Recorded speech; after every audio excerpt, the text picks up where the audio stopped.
Bom, como nós vimos nos vídeos anteriores, houve uma mudança, uma mudança de direção da política econômica. Essa mudança foi chamada nova matriz econômica, que ficou explícita no governo Dilma a partir de 2011.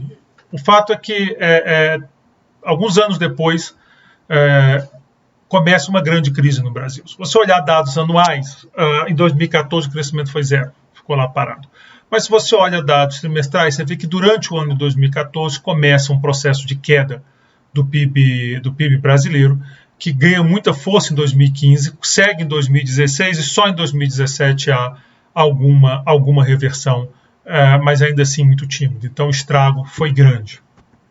Essa crise que nós estamos vivendo até agora, agravada pela pandemia, que nós vamos discutir na próxima unidade, né, porque aí é a última unidade do curso, é a unidade que termina o curso, do que está acontecendo, mas essa crise de certa forma, uma vez recuperada a pandemia, o Veto Guedes, essas coisas todas, nós temos ainda uma baita crise para resolver, com uma queda gigante, uma recuperação bem lenta, está difícil recuperar, né? Se o paciente ficou muito mal, você estancou a sangria a partir de 2017, mas não conseguiu ainda voltar para onde estava. Fica pior. Como você tem uma crise muito grande, o governo às vezes tenta resolver usando gasto para estimular a economia ou baixando juros também para estimular a economia. É um padrão. Às vezes dá muito errado, às vezes pode dar certo. Geralmente, quando vê uma restrição forte de oferta, como aconteceu nos anos 70 com o choque de petróleo, e como eu acredito que está acontecendo agora com a pandemia, isso dá muito errado. Mas em outros momentos, pelo menos teoricamente, para quem diga que dá certo, mas é uma reação quase que natural de um governo. O problema é que você tinha uma crise fiscal, porque a gente perdeu o superávit, né? Gastou quando não podia, na hora que precisou não tinha mais, e você tinha também uma crise inflacionária. Como nós vimos em 2015, a inflação deu mais de 10%. Então era um problema, porque você tinha que controlar o lado, você tinha que cortar gastos e você tinha que aumentar juros para conseguir manter a inflação controlada. Então, como é que você faz isso no meio de uma crise? Essa foi a bomba que estourou na mão da presidente Dilma Rousseff, a partir com mais força, né, em 2015. 2014 foi ano eleitoral, então tinha muito ruído, havia uma tentativa do governo de negar a crise, que na minha leitura, eu não sou cientista político, mas acompanhando política, eu acho que acabou sendo fatal para o governo, porque houve uma sensação de que o eleitor foi enganado. Né? O governo fez uma campanha muito forte, dizendo, a presidente Dilma falou várias vezes, falava planta inflação para colher juros altos, dava entrevista dizendo que isso era invenção, e uma vez que ela foi eleita, ela correu para começar a fazer ajustes. Ainda em 2014, ela começa a fazer medidas de corte de gasto e o Banco Central eleva os juros. Então ficou aquela impressão ali de que enganou e pelo menos na minha leitura do processo político, isso gerou uma decepção grande no eleitor da presidente Dilma. Talvez por isso tenha ficado tão sem resposta, né? Você tinha mais manifestações contra o governo e demorou muito para aparecer alguma do outro lado, porque havia essa desilusão. As pessoas, mas me enganaram, eu votei acreditando numa coisa e tinha outra. Eu não sei, é uma especulação minha, já disse, eu não sou cientista político, mas me parece uma coisa bem razoável de ter acontecido. O fato é que você chega em 2015, problema fiscal. Em 2015, a presidente contrata o Joaquim Levy, que era um economista para ministro da Fazenda, que é um economista famoso por corte de gastos. O apelido dele era Joaquim Mão Tesoura, porque cortava tudo que é gasto e tal. Ele tinha trabalhado na equipe do governo Lula, exatamente como secretário do Tesouro, o homem que controla o caixa.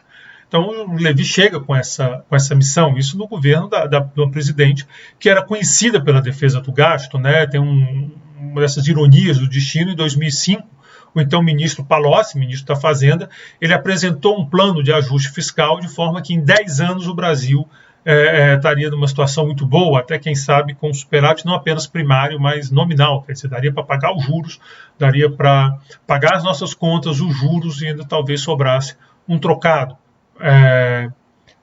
Se a presidente Dilma criticou muito, foi aí que a presidente Dilma começou a aparecer com força no cenário político. Ela, então, ministra da Casa Civil, se contrapôs ao ministro Palocci, e aí teve um escândalo envolvendo o Palocci caiu em desgraça e começou a ascensão da presidente Dilma. Não deixa de ter uma certa ironia cruel do destino, que 10 anos depois,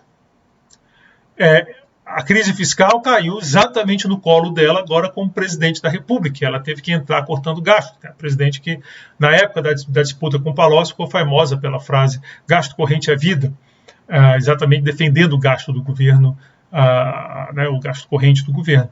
E, bom, ela ficou com a bomba na mão. Também tinha uma bomba de inflação na mão, a inflação subindo e, como viu, realmente ela saiu de controle em 2015.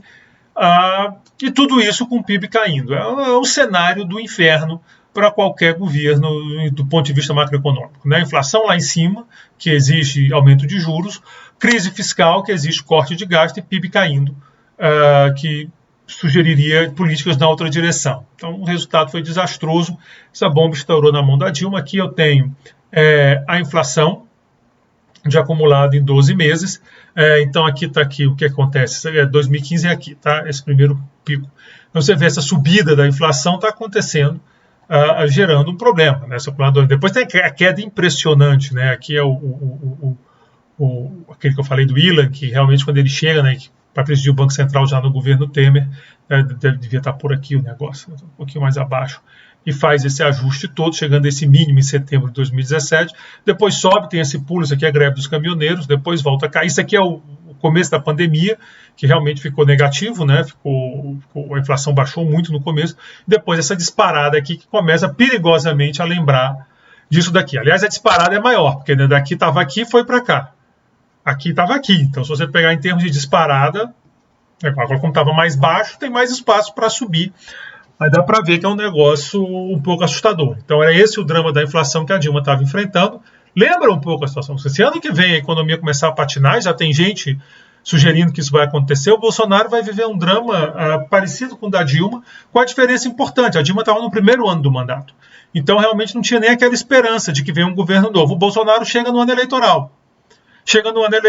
Então pode não animar tanto a turma de pedir, por exemplo, impeachment, como aconteceu com a Dilma, porque já está acabando o governo, vamos votar e tira. Agora, por outro lado, pode dificultar muito qualquer projeto de reeleição num cenário econômico tão desfavorável, né? Se continua um quadro muito grave, talvez até inviabilize. Seria a primeira vez que um presidente não consegue ser reeleito, mas é um cenário possível, dada a situação da economia e outras também. Tem uma série de outros problemas, mas aqui eu estou me atendo ao lado econômico, só para fazer o registro, que também não sou tão alienado assim, tem um monte de outros problemas, tem essa questão de como enfrentou a pandemia, que gera muito polêmica, tem vários assuntos, aí eu não vou listar não. Se um dia a gente se encontrar, a gente pode conversar sobre isso, mas aqui na minha aula eu só quero a questão econômica, né? Quer dizer, tem um problema econômico e sabe-se que quando a economia vai mal, a vida do governo fica muito difícil, como experimentou o Fernando Henrique em 2002, como experimentou a presidente Dilma em 2015. No caso, Fernando Henrique, troca de governo, o cara perdeu a eleição e foi lá. No caso da Dilma, começando o governo, isso talvez tenha deixado as pessoas um pouco mais angustiadas e acabou levando à queda do governo. Também dentro de outros fatores, também não foi só isso, né? Nunca é só uma coisa. Pois bem, se isso aqui era o quadro da inflação, esse aqui é o quadro do PIB, né? Então aqui vocês estão vendo, aqui de novo, a crise de 2009, 2008, 2009, você vê que é uma crise, né? Passageira, bate e volta, tá? Isso aqui é uma crise, caiu, isso aqui é por trimestre, né? Comparação com o trimestre do ano anterior. Agora aqui você já vê que começa em 2014, por isso que eu digo que dependente de como o médio começa em 2014, você está vendo como foi longo aqui. São muito mais trimestres aqui do que aqui. Como foi longo esse processo até a recuperação. Isso aqui é o Covid. Essa queda aqui absurda é Covid. É Covid, uma queda do século, uma das maiores quedas da história. Isso aqui é Covid. Tá? Covid. Agora vai lá para cima, né? Porque caiu muito, né? Aí sobe muito. Então, esse aqui é o nosso querido Covid, querido jeito de falar, né? Mas é o nosso terrível, né? O horror da Covid. Está aqui. Aqui uma crise temporária, a crise de 2008, depois Lula chamou de marolinha. Você vê que o PIB até subiu muito, até chegou num pico. Meu Deus, o que aconteceu? Mas depois caiu, não tinha como sustentar.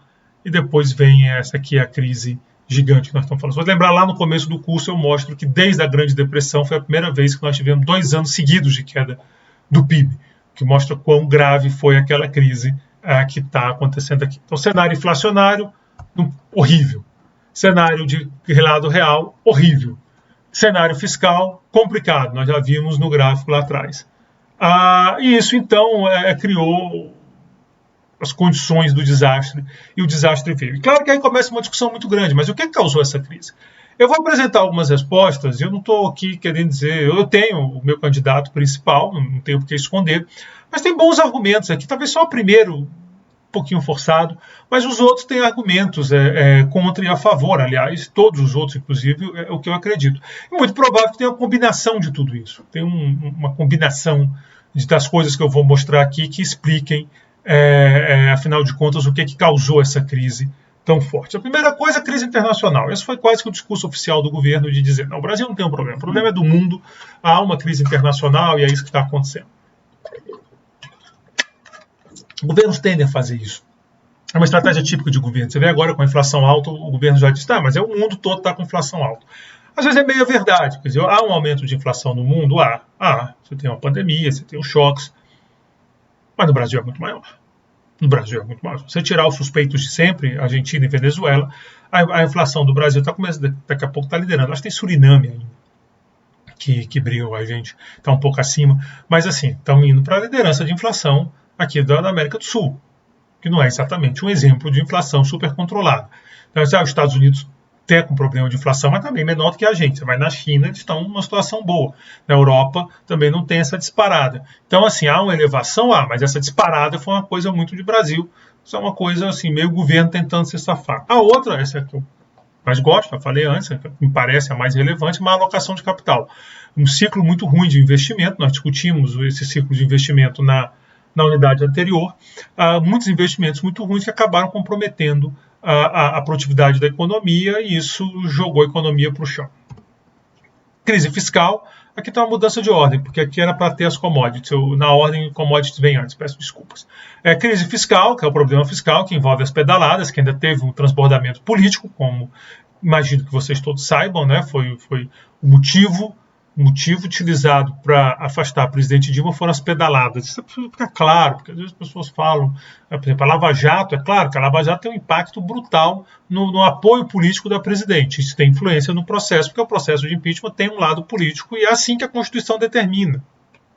É o melhor? Não sei, eu não sou constitucionalista, mas é o que a Constituição determina. Então, um processo julgado nas casas do Congresso, quer dizer, a Câmara autoriza, o Senado julga, ele tem um elemento político, porque ali tem gente que nem advogado o cara não é do ramo, e é ele que vai votar. Se é médico, economista, engenheiro, ou então outros profissionais, não profissionais liberais, motoristas, policiais, metalúrgico, no caso do Lula, que já foi deputado, depois presidente. Você tem ali uma gama, né, um retrato, uma amostra da sociedade que está ali.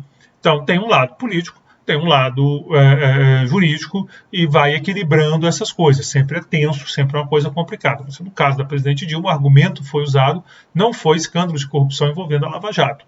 Não foi isso que foi decisivo. O que foram as pedaladas. Nós vamos já falar a respeito. E finalmente commodities, que eu vou falar antes das pedaladas, se eu bem me lembro como eu organizei esses slides. Bom, vamos começar com a crise internacional, que eu já antecipo que eu acredito que esse aqui é complicado. Entendeu? Esse é o mais fraquinho, pelo menos na minha leitura, para explicar o que aconteceu. Mas a ideia é que fatores externos podem ter contribuído para a redução do crescimento de PIB. Quer dizer, isso aí tudo bem. Quer dizer, talvez o Brasil tivesse crescido menos. Isso, até aí estamos juntos, como diz. Até aí estamos, assim como alguém pode dizer hoje. A pandemia pode ter contribuído para o aumento da inflação. Até aí estamos juntos. Agora, não do tamanho que aconteceu. Aí tem que olhar para dentro, porque assim como lá a gente caiu muito, cá a nossa inflação está muito alta. Então, se você olhar, por exemplo, o Brasil tem queda de PIB em 2015 e isso não é um padrão mundial de jeito nenhum. Na grande maioria dos países, você tem crescimento do PIB em 2015. Então, aqui eu fiz esse gráfico, eu fiz esse gráfico na época. Na discussão, eu fiz, gente, está aqui, isso aqui, a turminha azulzinha aqui, sei lá, meio esverdeada, é quem cresceu. Você vê que é quase todo mundo. Tem crescimento baixinho, tem crescimentos mais altos, mas essa aqui é a turma que cresceu. Os vermelhinhos, né, meio avermelhado, laranja, sei lá, são os que caíram. É a minoria. 1, 2, 3, 4, 5, 6, 7, 8, 9, 10, 11, 12. Aqui que eu contei rapidamente, se eu tiver feito um erro de conta, vocês corrigem. Mas é a minoria da minoria que está mostrando uma tendência de queda. A grande maioria dos países, né, esses são dados do FMI, cresceram em 2015. Mas se você pegar esse gráfico aqui, eu tenho a impressão que lá no começo eu tinha mostrado, se não, mostra agora. é a segunda vez na nossa história que tem uma queda de dois anos seguidos de PIB. A outra foi na Grande Depressão, foi aqui. Aqui é a Grande Depressão. E ainda aqui você vê que aqui é maior, né? Aqui é maior. Você pega esse tracinho aqui para comparar. A primeira não chega nem perto do tracinho, a segunda passa um pouquinho. Os dois passam do tracinho. Então é uma queda forte de PIB num cenário que não era generalizada essa queda. Bom, se você pegar os países, pensei que tivesse aqui os países, não tem, eu acho que eu errei o gráfico, aqui não era para estar esse gráfico, era para estar um gráfico com os países que caíram, mas vocês vão ver que são todos países que tiveram problemas sérios, guerra civil, ou então conflitos armados com vizinhos, coisa desse nível, assim, que pode explicar a queda dos países, dos outros países. Se vocês ficarem bem curiosos, depois vocês me cobram, então dá uma olhada no meu blog lá em 2015, 2016, eu escrevi muito sobre isso, e tem lá o post onde eu comento país a país, o que aconteceu para explicar aquilo. Bom, a segunda teoria, que essa por exemplo, é a que eu mais invisto, tem a ver com uma alocação de capital. Nós discutimos na unidade anterior o aumento dos desembolsos do BNDES, como parte da estratégia para enfrentar a crise de 2008. Então, o governo resolveu liga o BNDES aí a pleno vapor e vamos bancar investimento para não deixar a crise chegar aqui. Até discutimos se aquela rápida recuperação do investimento pode ter outras causas que não a ação do BNDES. Fizemos essa discussão na unidade anterior. O problema é que quando você faz isso e com muito subsídio, teve muito subsídio, a gente discutiu subsídio explícito, subsídio implícito, isso pode afetar de um jeito ruim a alocação de capital. O que eu estou dizendo? O dinheiro pode ir para um lugar que não é o mais produtivo. É isso que pode acontecer. É um risco inerente, reconhecido na literatura, muito bem colocado, de que esse risco está associado a subsídios. Então, o setor ele não é viável, ele não é economicamente interessante, mas você faz ficar interessante usando de subsídios. Em alguns casos, isso pode ser justificado. Em alguns casos, você pode justificar isso. Você pode dizer que é um setor de grande potencial de crescimento, ou, por exemplo, é um setor que tem um impacto social muito grande, ou ainda que tem um potencial de inovação tecnológica muito grande, e você quer dar a partida, né? O start. Então, o governo vai lá. Mas, em muitos casos, não é isso que acontece. O que você tem é o subsídio simplesmente de acordo com interesses, alguns inconfessáveis. O Brasil tem problemas institucionais sérios, todo mundo sabe disso. Nós temos uma relação muito estranha entre empresários e governo, de novo. A Lava Jato explicitou muito dessa relação, foram presos grandes empresários, foram presos políticos importantes. Claro, cada um aqui pode discutir um ou outro, mas o quadro geral é impossível não enxergar uma relação, no mínimo, indesejável entre grandes políticos e grandes empresários aqui no Brasil. E aí, quando você vai fazer uma rodada de subsídio, fica muito difícil não achar que os políticos e os empresários não vão se aproveitar disso para atender interesses comuns. Né? Então, você tem essa ideia, que, volto a dizer, tem méritos, do ponto de vista teórico, tem méritos de você dizer, não, vamos dar subsídio para esse setor, por exemplo, tem muita inovação. Inovação é um negócio muito complicado, mas é muito importante, o mercado fica muito receoso de investir em inovação, porque é difícil calcular até a probabilidade de sucesso, então o mercado fica receoso, vamos lá dar um empurrãozinho. Então há uma margem teórica para discutir isso, claro, quer dizer que eu concordo, tem uma margem teórica importante. Agora, também há de se reconhecer que existe esse risco muito forte disso ser desviado. E aí você, no lugar de estar construindo, subsidiando projetos desse tipo, ou com impacto social muito forte, por exemplo, fazer um projeto de saneamento, tem um impacto social gigante de saneamento. O impacto de saúde é absurdo. Então você pode dizer, não, aqui eu vou dar um subsídio, até em alguns casos o próprio governo ir lá e fazer, porque se eu for esperar retorno privado, eu vou perder esse efeito todo de impacto social. Então, você tem uma discussão, volto a dizer, não estou dizendo certo e errado, mas estou dizendo que tem um argumento sólido. Isso aqui não foi o caso, a gente saiu subsidiando todo tipo de indústria, algumas que é muito difícil você enquadrar como grande impacto social ou ambiental, vai lá, pode ser uma questão ambiental. A questão ambiental é importante hoje em dia, então, um grande impacto social ou ambiental, e também como um setor onde tem muita inovação, uma inovação que envolve a incerteza sobre o que vai acontecer, nem o que vai acontecer, porque isso aí tudo bem, é o velho risco que a gente está acostumado. Mas é o que pode acontecer, você não sabe nem isso, porque Mas não foi o que foi feito, e isso pode ter, então, fatores políticos podem ter feito isso. Tem um texto muito importante do Peter Klenow, que é um economista que tem muitas contribuições na área de crescimento, e o Chang Tai-Hsieh, e se eu tiver falado errado, peço desculpas, eu não tenho domínio assim, das línguas orientais, é zero. Quer dizer, as línguas ocidentais, mesmo sem dominar, eu ainda consigo falar uma coisa ou outra, mas das línguas orientais é zero. Então, não sei se é assim que pronuncia, mas o Peter Klenow, eu conheço bem o trabalho dele. Foi publicado no Quarterly Journal of Economics em 2009, onde eles estão fazendo o efeito exatamente desses investimentos mal direcionados na China e na Índia, os efeitos sobre produtividade. E as conclusões deles são arrasadoras. Eu copiei e colei, botei aqui tal e qual, porque como é uma área que me interessa e tal, eu não sei se eu devia ter traduzido, eu traduzi o resto do curso inteiro, mas aqui eu quis deixar no original para ficar bem claro o que está acontecendo. O que ele está dizendo é que má alocações de recursos, tipicamente capital e trabalho, podem reduzir a produtividade total dos fatores no agregado. Primeira frase dele. Nós usamos microdados. Microdados são dados a nível de empresa, né? Não é dado a nível de país, por exemplo, em estabelecimentos de manufatura para quantificar o tamanho potencial da má alocação na China e na Índia comparada com os Estados Unidos. Comparado aos Estados Unidos, nós medimos os gaps no produto marginal do trabalho e do capital entre as plantas dentro de indústrias definidas, na China e na Índia.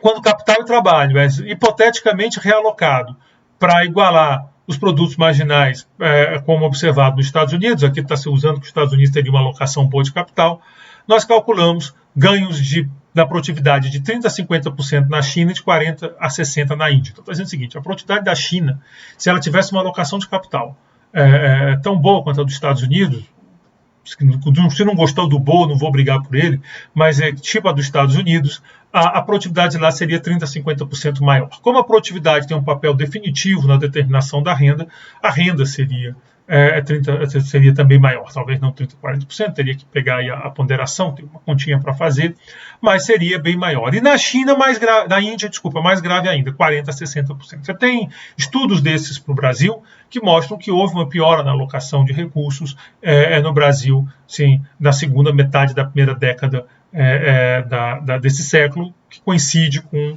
aquele aumento dos subsídios e tal. O próprio Klenow e Hsieh, eles citam que subsídios de bancos públicos pode ser uma fonte importante de má alocação de capital no artigo deles. Então, você pega um país como o Brasil, que já tem um problema crônico, né, de décadas de produtividade estagnada, e ainda dá um choque de investimento ruim, elevando a má alocação, você acaba derrubando o PIB do país. A minha leitura é que isso foi fundamental. Bom, aí o BNDES é um instrumento, não pode não falar dele, e a ideia é que esses juros excessivamente subsidiados oferecidos pelo BNDES destinaram capital para projetos com baixa taxa de rentabilidade. Não quer dizer que todos os projetos tinham baixa taxa de rentabilidade, mas quer dizer que alguns projetos, alguns muito grandes, tinham, e isso reduziu a produtividade da economia como um todo.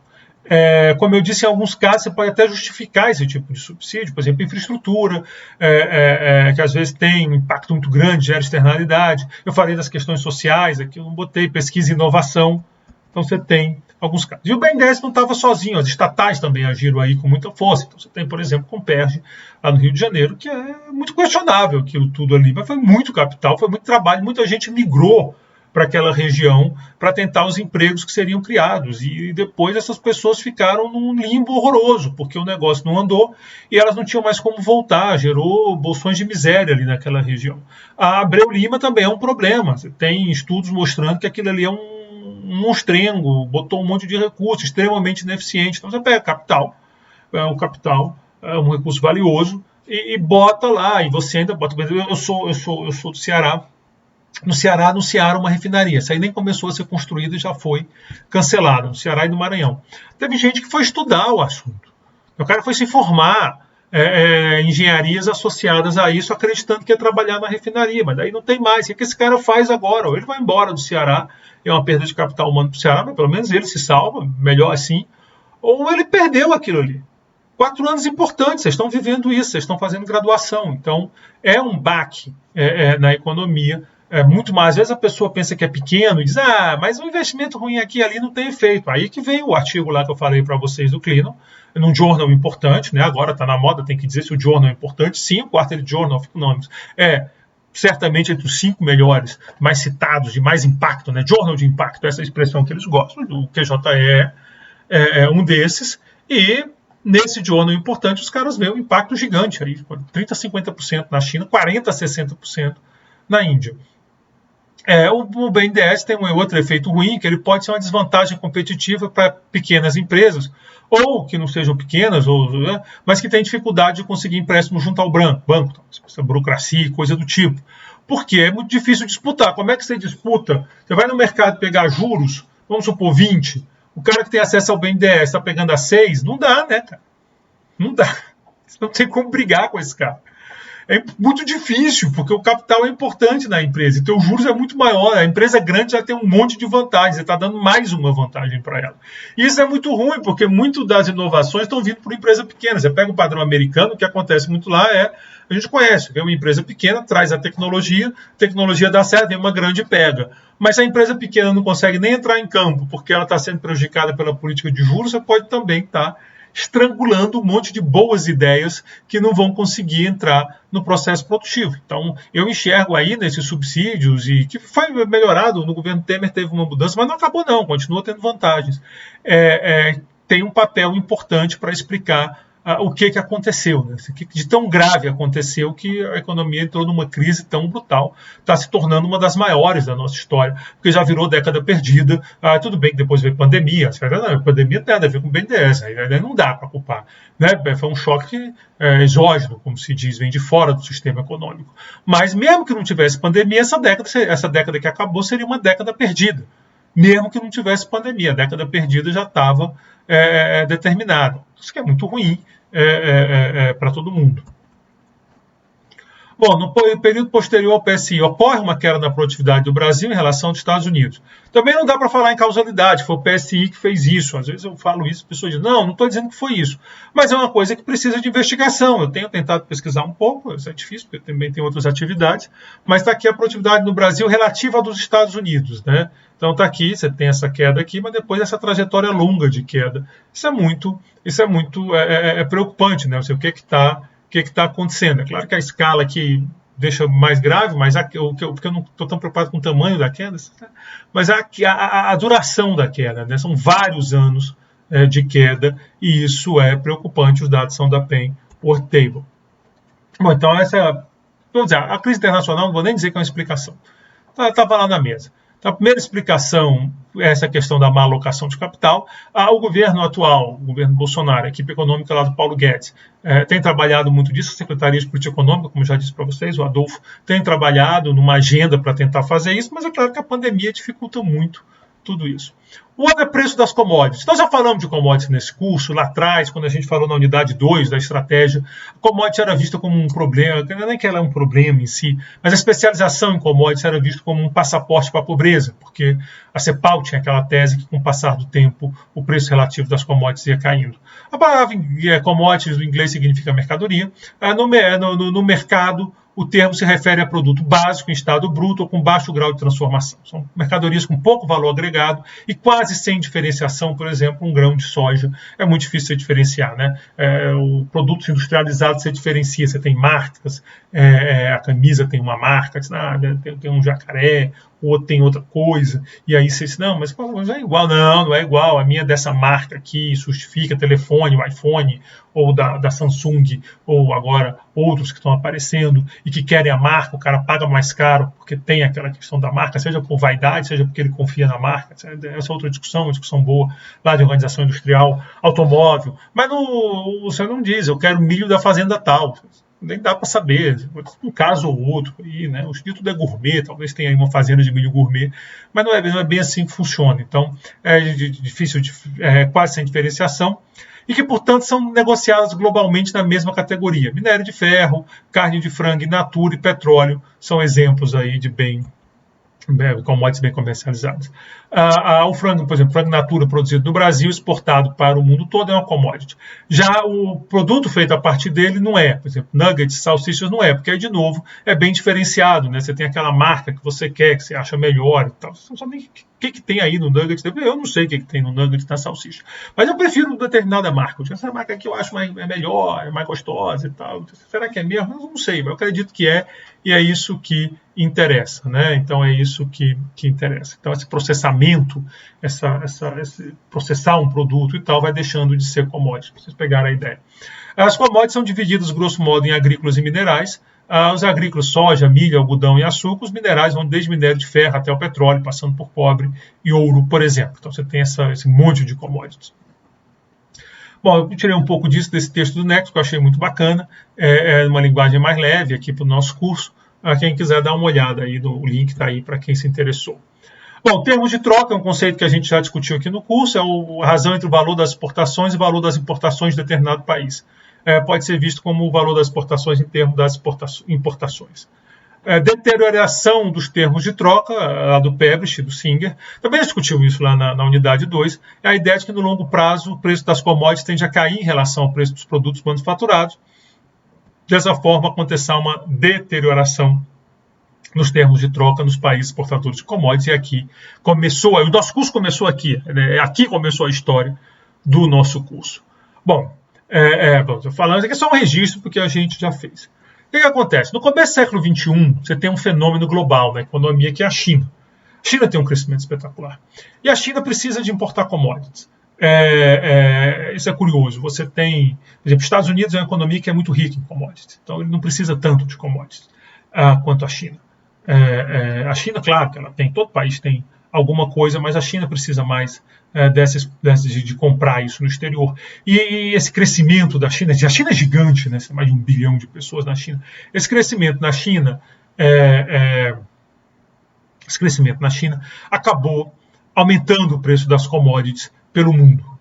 Foi uma coisa boa para o mundo. E a América Latina se deu bem com isso, porque a América Latina é a produtora de commodities. Apesar de todo o esforço de industrialização, que até um certo momento deu certo, nós já discutimos isso também aqui no curso, né? Mas depois não se sustentou. Então, a América Latina ela é uma produtora de commodities. Então, foi um período muito bom na América Latina, porque os preços começaram a subir. Em 2008, com aquele crash de mercado, né, o mercado cai, deu um solavanco nas commodities. Por que isso? Porque tem um lado da commodity que é muito físico mesmo, que é físico. Tem mais chinês comendo, então tem que alimentar esses caras. Tem mais chinês produzindo, então tem que ter aço.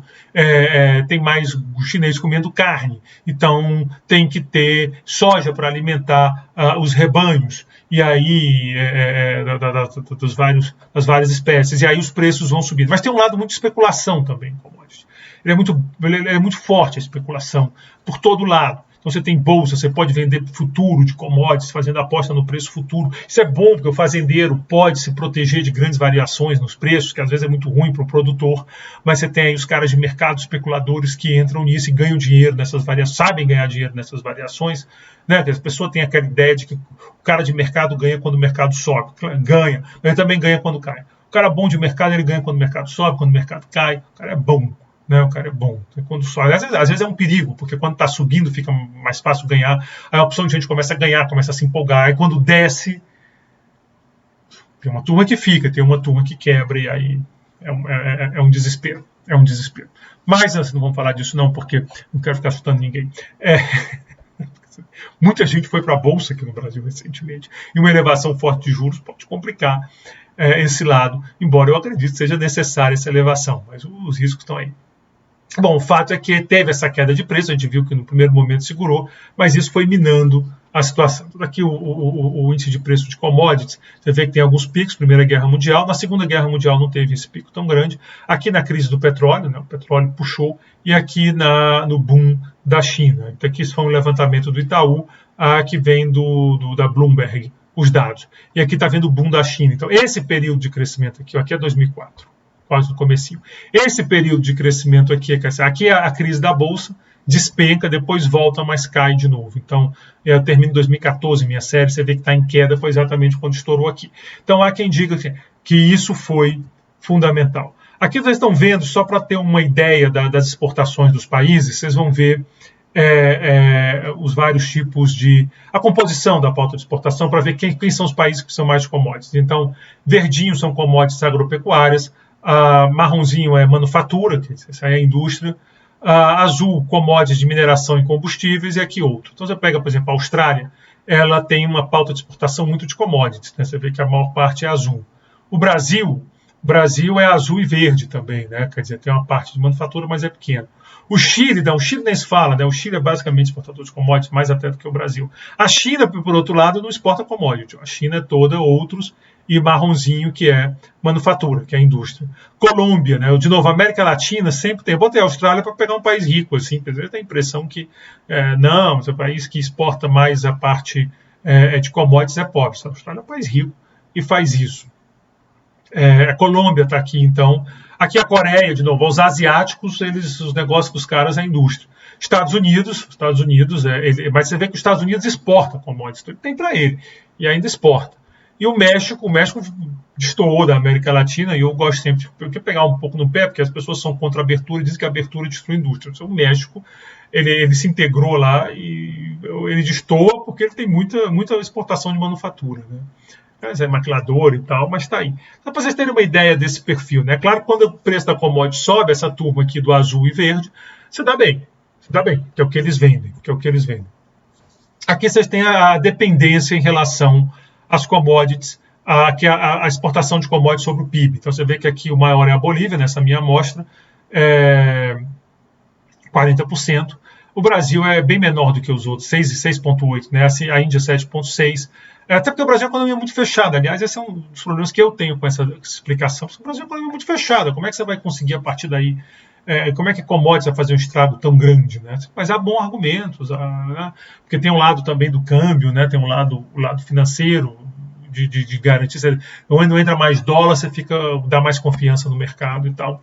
Aqui é um gráfico de crescimento e recursos naturais. Você vê que tem sim uma relação que é negativa. Não vou entrar na parte estatística aqui, mas você vê que o Brasil está bem fora. Ó. Dada a nossa dependência de recursos naturais, a gente podia ter crescido bem mais do que a gente cresceu. A gente está aqui embaixo no crescimento. Tem países com muito mais dependência do que o Brasil que estão lá em cima. Né? Eu não estou com meu outro óculos aqui, eu preciso de óculos para ver quem são esses países que eu marquei. Mas são países com muito mais dependência e que conseguiram, né, se dá bem. Então, o Chile, por exemplo, olha lá, o Chile cresceu. Aqui é o zero, né? Então você está para cima de zero. O Chile cresceu e é um país muito mais dependente do que o Brasil. Aqui eu acho que é a Federação Russa, né? Então você tem os vários casos. Você vê países aqui com alta dependência, que é dependência, né? Com um crescimento muito alto também. Então eu acho que ajudou de novo. Tem um papel, mas talvez não seja tão determinante. Aqui eu estou pegando a taxa de crescimento dos países onde a renda do petróleo, aqui eu estou pegando só petróleo, é maior que 20% do PIB. De novo, você vê como o efeito é diferente. Então, você tem aqui Turcomenistão, Iraque, com crescimento. E aí você tem aqui a Líbia, você tem aqui a Venezuela, por exemplo. Não, mas é porque foi as commodities, foi o preço do petróleo. Mas você pega um país que tem muito mais dependência de petróleo que a Venezuela e eles não sofreram tanto. Então, tem um elemento, é claro que importa, mas tem um elemento. Se aqui no Brasil teve uma alocação de capital, na Venezuela foi para infinita uma alocação, né? Porque lá o regime político tomou conta de tudo e começou a destruir a empresa no quilo, e aqueles investimentos todos sendo destruídos, literalmente destruídos. Então, você tem um problema seríssimo, que para mim acaba sendo mais importante. Você tem uma tendência a achar que as dinâmicas internas não podem ser diminuídas. Então, mas essa queda de preço, de novo, se ela talvez não explique a queda do PIB tão forte, mas ajuda a entender o desempenho mais fraco da economia. Porém, é importante ter em mente que países com mais dependência de commodities cresceram mais que o Brasil após a queda do preço das commodities. Então, por mais que tenha algum efeito, não parece que dê suporte a uma crise tão grande, né? Bom, e finalmente agora a crise fiscal e pedaladas, esse nosso último ponto. Você começou a fazer muito estímulo para a economia, BNDES, estatais e tal, e isso começou a gerar um problema fiscal no país. Estava estimulando demais a economia. Aí tem uma hora que o governo ele não quer tirar os estímulos Mas ele também não quer. Você tem problemas de leis. As contas públicas têm legislação que proíbe o déficit tem que ser negociado com o Congresso. Quer dizer, não é que não pode ter déficit, pode ter, mas você tem que pedir autorização ao Congresso, isso tem um custo político. E o governo começou a ter uma ideia de conseguir rolar isso, que é o seguinte: o governo ele tem que passar recursos para bancos. O mais óbvio, e talvez esse exemplo tenha contaminado a discussão, mas é só um exemplo, não quer dizer que é o único, não, é Caixa Econômica e Bolsa Família. Então você imagina que lá no interior do Ceará, do meu querido Ceará, tem uma agência de banco e tem uma família que vai na Caixa buscar a cada 3 meses o Bolsa Família dela. Ela não pega todo mês. Ou então vai quando dá. Quando ela chega, ela quer sacar tudo. Muito justo, muito razoável isso. Agora vamos ver a situação da Caixa. Suponha que o governo repassou o dinheiro do Bolsa Família, mas no mês que aquela família chegou, outras famílias que também pegam só de vários meses, de 3 em 3 ou 4 em 4 meses, chegaram antes e sacaram o dinheiro. De tal maneira que o dinheiro que o governo mandou acabou. O que a Caixa faz? A Caixa pode chegar para o cara e dizer isso: me desculpa, o governo mandou esse dinheiro, outras pessoas pegaram, porque não tem uma regularidade tão todo mês todo mundo, né? Juntou, e agora você vai ter que voltar mês que vem. Mas isso seria uma crueldade. Você está falando de pessoas, às vezes, muito pobres, que se deslocam para chegar na agência, né? Não é a agência da esquina. Então o que a Caixa faz? A Caixa paga. Com o dinheiro dela. A Caixa tem dinheiro, ela paga. E fica aí uma dívida do governo. O governo fica devendo esse dinheiro para a Caixa. Ora, a lei brasileira proíbe que os bancos do governo financiem o governo. Então nós temos um problema aqui dentro. Uma prática corriqueira, uma prática normal, que pode ser interpretada como uma quebra da lei, porque a lei assim funciona. Se você olhar por boa parte do tempo, as pessoas entendiam que isso não era exatamente um financiamento do governo, era mais um equilíbrio. Tanto que ficava positivo um tempo, quer dizer, às vezes o governo mandava 1 milhão, a Caixa só pagava 950, esse 50 ficava lá guardado na Caixa. O governo estava dando dinheiro para a Caixa. Quando dava negativo, ficava e você tinha esse equilíbrio. Em um certo momento o governo teve essa ideia de dizer, vamos fazer o seguinte, como isso aqui é um negócio meio na sombra, né, na área cinzenta, dado que pela lei os bancos não podem financiar, então isso aqui é mais um repasse. E se a gente deixar isso acumular, se deixar isso crescer? Vai parecer que a gente não está com um problema fiscal tão grande, a gente vai conseguir gastar mais do que o Congresso assim permite. E é uma coisa que todo mundo faz e tal. Então vamos fazer isso um pouquinho. O mal dessas coisas é que a gente começa a fazer achando que é um pouquinho. E quando você menos espera, você está fazendo muito. E aí fica difícil de defender. Não é? Tem coisas na vida que a gente faz isso. Eu vou fazer isso aqui, é só um pouquinho, não tem problema. E realmente não tem um problema. Isso não é um problema. Não é um problema. Você faz um pouquinho e tal. O problema é quando você começa a dizer, eu vou chegar um pouco mais tarde em casa, minha esposa, ou meu marido, ou meu companheiro, companheira, com quem você mora, eu vou dizer que é o trânsito. O trânsito está ruim. Eu vou dizer que é o trânsito, aí eu consigo mais uma meia horinha. O problema é quando você quer demorar 3 horas e dizer que foi o trânsito. Mas está aqui, cara, não teve um acidente, não teve nada. E foi mais ou menos isso que aconteceu no Brasil. Está aqui o gráfico. Essas são as tais pedaladas desde 2001 a 2015. Você vê que até aqui, mais ou menos, ela vinha perto de zero. Ela vinha aqui sempre rodando baixinho, baixinho. Está aqui o zero, ela vem colada. A partir daqui é que ela começa a subir. Então já no governo Lula você começa a subir. De novo, mais ou menos naquela faixa daqui a 2010, que eu chamo de transição. De transição, sai da reforma, né, e vem para cá. Então você começa a subir. Tudo bem, está subindo. Opa, isso não é legal, isso não é legal. Quando chega no governo Dilma, o negócio toma uma dimensão gigantesca. Vai chegar a quase 60 bilhões. Bom, aí o pessoal diz, não, essa queda aqui brusca é quando deu o problema que o governo correu para recompor o prejuízo, né? Aí o pessoal diz, não, pera lá, assim não dá. E aí você junta crise econômica, crise política e acharam esse negócio. Tanto que o governo diz, mas todo mundo fez isso. Dizendo, tudo bem, fazia aqui. Aqui a gente aceita como do jogo. Aqui você vai me dizer, é difícil você me dizer que isso aqui é um problema de caixa, de mandou, de não mandou. Fica difícil. O governo argumentou que sim e abriu-se uma discussão jurídica muito complexa. Eu não sou do meio e tal. Assim, como economista, eu entendo que isso aqui é um problema. É um problema sério, porque a ideia é que o Congresso controle o governo no gasto, né? Porque o Congresso é a casa do povo. Então, você tem que limitar o poder do governo. Então, eu acho isso aqui muito errado. Acho que isso não pode acontecer. Isso é uma coisa inadmissível, o governo fazer esse tipo de coisa, assim, minha leitura como cidadão, isso é um pouco uma visão de economista. Mas eu não tenho a visão do direito. Agora, por outro lado, entendo que o julgamento de crime de responsabilidade do presidente da República não é só técnico de direito, não é assim que a nossa Constituição determinou, senão quem faria era o STF. Mas não é o STF que faz, é o Senado, que é uma casa política. O fato é que isso aqui foi a confusão. Aqui eu estou mostrando os principais programas, os principais bancos que isso aconteceu. Então, o Banco do Brasil é esse daqui, muito daquele crédito agrícola. A Caixa Econômica Federal é esse daqui, geralmente é o que associou, porque como o exemplo mais fácil de dar, o que eu dei do Bolsa Família, as pessoas diziam, Dilma pedalou para pagar o Bolsa Família. Em parte, mas tinha muito mais coisa sendo paga com isso. Aqui é o FGTS e aqui é o Finame, que a gente viu que executava programas de investimento junto com o BNDES. Então, aqui pegou. Aqui pegou. Bom, o fato é que isso é a pedalada. Do ponto de vista político e jurídico, é a história do impeachment, outros dizem golpe, e que não foi golpe. Essa discussão, de novo, não é que eu quero. Eu quero saber do ponto de vista das finanças públicas, o que aconteceu.